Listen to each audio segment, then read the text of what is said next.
আমার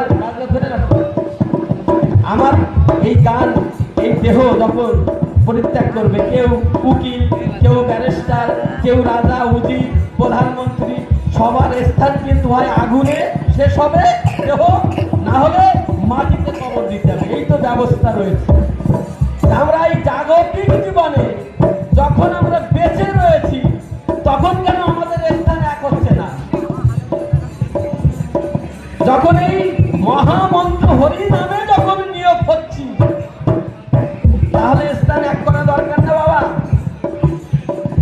এইতে কিন্তু প্রেম আসে না। ওই জন্য বলছি আপনারা রাগ করেন, এই স্থানটা একই হওয়া উচিত। এই চেয়ার বাদ দিয়ে যদি শারীরিক অসুস্থ কেউ না থাকেন, তাহলে এই মহামন্ত্র হরি নামে নিজের দেহ মনোপ্রাণ সঁপে দেন। এই ধুলি, মহাধুলি কোন সময় কোন মহামানবের আবির্ভাব হয়? অশ্বিনীকে দিয়েছিল কথা আমার গুরুচাঁদ। অশ্বিনী, তুমি তো আমার বাবার বড় ভক্ত, তোমার মতন এই ভক্ত এই ত্রিজগতে আর হবে না। তবে তোমার দেহ যখন ত্যাগ হবে, তোমার এই হরি সঙ্গীত যে স্থানে সঙ্গীত পরিবেশন হবে, সেখানে আমি উপস্থিত থাকবো। এ কথা যদি হয়, তোমার হরি গুরুচাঁদ ঠাকুরের আদর্শ যদি আমি মানি, তাহলে ওই আসরে আমাদের সেইভাবে ব্যবস্থা নিয়ে আমাদের হরিনাম শ্রবণ করতে হয়।